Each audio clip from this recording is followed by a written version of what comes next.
Hey guys, thanks for joining me. And if you like what you see, please subscribe. Hello, peoples. Welcome to Sharp Ends. Have I got a story for you? So, I really tried hard, really hard, not to buy this knife. In fact, I didn't even know I had put a pre order in on it. And then when I got the pre-order picture in from DLT, because when you do a pre-order, they send you a link and you get to see the thing, and it says you have a month to buy this. When you do a pre-order, you just spend $20 and you design it the way you want. Well, my pre-order picture came in. I didn't like the picture. It was cyclone mesh, and I didn't like the way that it looked at all. And honestly, I've spent way too much money on knives, and I have more Bark River knives than I could ever use in a lifetime.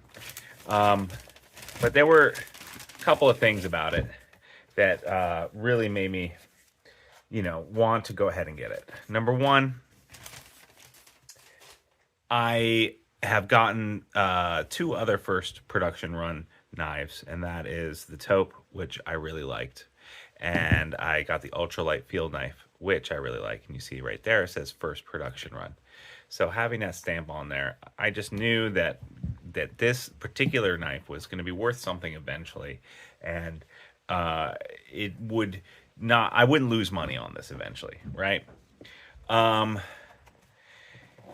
and so I didn't get the I didn't get it. I didn't get the one that I had pre-ordered.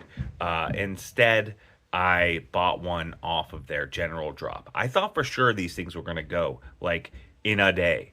And they're still up. As far as I know, there's still ones up there. I'm not too surprised because these are pricey knives for the size that they are. So this is the Taskmaster, designed by Jason. Jason, what's his last name? Thoune. I can't remember his last name. Here he is. He's made himself into a yippee ki Bruce Willis sticker that he gave away around Christmas, right? So this was his design. And if you're a member, if you're on Facebook, then you know him because if you're probably on the DLT Insiders group, which is a great group to join, by the way. But this knife is rather small and rather expensive, but it was designed by Jason and it has first production run on it. And I do love me some red shiny canvas. That is definitely in the realm of sexy for me. This double red, freaking awesome. It was a Magna Cut, which was kind of a drawback for me because I have so much Magna Cut at this moment in time that I kind of wish I'd had something else, but whatever. Fine. First world problems, right? I have to deal with getting Magna Cut, right? In general, it seems to me that almost all Bark River knives are convex grinds. I think this might be a high saber grind or something. I'm not 100% sure. The one I pre-ordered with Cyclone Mesh, and like I said, I didn't like the way that it turned out. But I got the plain one with the plain handle, so I was able to save a little bit of money. And, whatever. Sure. Okay, fine. What I unboxed this, by the way, is with a Bravo and Magna Cut with the thumb ramp, and this was just the basic one, and I absolutely love this knife for camping. Anyway, but just I know this is just G10, but it is freaking awesome. Like, it looks really nice, and I think I'm going to use this mainly in the kitchen, so I do like having red handled knives in the kitchen, so I'm really excited about that. It just has the plain silver pins, nothing fancy like these mosaic pins here in the taupe, but that's fine. I'd rather save a little bit of money. All right, you guys ready to look at the blade shape? You ready? You ready for this? I don't think you're ready. Do not put it in the dishwasher. This should be tattooed on my wife's face. All right, here we go. Now that's a really original design for a fixed blade like this. I mean, I have a lot of knives that are reverse tanto like this, and this is convex. There we go. First production run. That's probably a large reason I am ashamed to say why I got this, because it was the first production run and it was designed by Jason. I can tell you right now, the ergos are great. This type of shape is very typical. This is a Bravo, bigger, but same handle, scale shape, right? This is the ultralight field knife, same type of design. I mean, you know, why mess with success, right? Very nice, right? So I'm actually, you know what I'm carrying today? I'm carrying the Brian Winters Mirage, okay? Or Factor, sorry, the Factor. You know, so this type of reverse Tonto, Warrenclyffe type style blade is a favorite of mine for doing all kinds of tasks. So, you know, the fact that this is called a Taskmaster, I absolutely 100% get that. This is going to be a Taskmaster. So that was one thing that I knew was going to be good about this knife, is that having this blade shape, it's going to stay in the material very long. It's going to cut for a long time. Having this fuller in here means that if I hunted and like cut up deer, this would probably be a great knife to do it with. I do, however, do a lot of cooking, so this knife will be used in the kitchen a lot. And this blade shape is lent towards that. Now, it's not because of the way that it's designed. It doesn't have a very tall spine, so like I can't get my hand behind here and do a lot of blade work except for at the front. Like the back of the blade isn't going to do a lot of that kind of work as far as the kitchen's concerned. But doing other things, it's going to be great. It has the standard sheath that comes with Bark River knives. I don't particularly like it. Once it's worked in, it's not the worst thing, but I wish it was a little bit more shaped. Like this is my Bravo one, and I've snow sealed it, right? So it's shaped up and it's great. When it comes, it's flat and needs a lot of working in and stuff like that. I honestly wish that they went more of the LT right way with these sheaths are so much nicer than Bark River. I mean, just like phenomenally nicer, right? LT right sheaths just knock Bark River sheaths out of the park. But this knife is great, and this Red G10 is done so well. Very nice. Should we test the sharpness on this? I think we should. I'm going to tell you right now, I'm going to guess, just a wild guess, this is going to be razor sharp. Oh, Jesus. Oh, Christ on a bike. Scroll cutting. Finesse. Very nice. Now this point is going to go, you know, this isn't a knife for poking into material and cutting. It'll do it for a while, but this is the first part right here. I can tell you from experience that's going to become dull.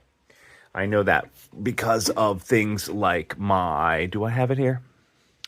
I think I have it upstairs because I was wearing it recently. I was going to show you my AD 20.5, which has a sheep's foot blade on it. But, you know, that I use for the point sometimes, and it just goes dull. You know, but it's a lot of money. It's this cost, what did it cost? It cost basically, like with tax and everything else included, it ended up costing $300 for this knife. And that is a lot of money for a fixed blade like that. So I understand why it's not sold out. But this is a thing of beauty. It does add to my collection. I really love the fact that it says first production run, and I've got a nice first production run collection going. All three of these first production run knives are really great. And this is really sharp, and I will use it a lot. And like I said, whenever I want to pass it on, it will sell. I really like this fuller. It's very unique for Bark River. That's another thing that I like. It's not like your standard Bark River knife. I'm just trying, at this point, I'm just justifying what I've done. I've worked very hard lately, and I felt like I needed a treat, and this was my treat, guys. So yeah, this brings me a lot of joy. I like the way that it feels in the hand, and I really like the blade shape, and it's just something that's super unique from Bark Rivers. MagnaCut I have found to be just fine all around knife steel. I think it's great for this kind of knife. Great for a Bravo. If I had to go back in time, I honestly probably would get this Bravo in a different knife steel other than MagnaCut. I think 3V would have been better. LT Wright uses a lot of knife steels, but their heat treat is so good on them that you know, even though they're less, quote unquote, like this is an O2 GNS, but their O2, the way they heat treat it is freaking phenomenal. And the saber grind, amazing. Like this thing is a great knife. It's just about blade geometry, which with a convex grind is great. So MagnaCut, some of its some of the things that I don't like about Magna Cut are made up for by the blade geometry that Bark River does. The heat treatment that they have on it is okay. I think that it could be a little bit harder, honestly. But, you know, for what it does and from my experience so far, it's held up pretty well. And in general, you always want to put your own edge on a blade. You know, having the first edge on there and waiting until it goes dull, that's absolutely fine. But you know, when they sharpen it up and stuff, it heats the edge. And when you do a cold sharpening, by that I mean you use stones or use a KME, you're not affecting the blade, and you're taking, you know, when they sharpen these, they're usually using it on a belt, and that creates heat, and that creates an edge, which is going to be a little bit more brittle, fold over more. So when you do a cold sharpening of this, you're going to end up with an edge that's going to last a super long time. So overall, I know that this edge is probably just fine, and it'll probably last me a couple of months. If I use this like hardcore, probably like a month, 2 months, you know. And then once I sharpen it with, you know, the convex arm on my KME, this thing will stay sharp for a year, 2 years. And that's just a way of it, and you have to take care of your equipment. So, you know, if you're expecting to get something out of the box, it's going to last you forever, and you're not willing to sharpen it, you know, be prepared to be disappointed. But don't blame Bark River for that, because you just have to know what you're doing with a knife. Yeah, so I really like this reverse Tonto. I like the shape. I know where Jason was going with this. This is definitely a Taskmaster. Like, this is going to be a knife that I can use for multiple different purposes. I could use it in the garden. I can use it in the kitchen, all around. I'm not going to split wood or baton with this, but that's fine. This fuller is going to make it very easy to slice through meat and pull the knife back out again, or, you know, like cut up ribs. This is a great knife for that. The convex grind is going to make it sharp for a very long time. It came extraordinarily sharp. The ergos on this are great. I love the red G10. All around, I think this is a great knife, and I'm very impressed with what they've done. I don't see any flaws or quality control issues with this at all. As usual, I wish that there wasn't a lanyard hole, at least not on this knife. I wish that was an option, but they don't have that as an option. So yeah, great knife. And I'm glad that I didn't go with my pre-order, because I didn't like the way that the cyclone mesh looked. And you know, it took me 3 days of like looking at the website, and I was trying to avoid buying this knife. I tried really hard and to not buy this knife. In the end, I couldn't help myself, and I did it. I had a really long, hard day working, and I was just like, all right, screw it. I'm doing it. And I did it, and you know what? No regrets. All right. Thanks so much for joining me, guys. Could you please like and subscribe and leave a comment down below? That really helps out the channel. And if you want to win a knife or get a chance to win a knife every month, only costs about $3. All you got to do is support me on YouTube or as a Patreon member. Links down below. Thanks so much, guys, and I'll see you next time on Sharp Ends. Bye-bye now.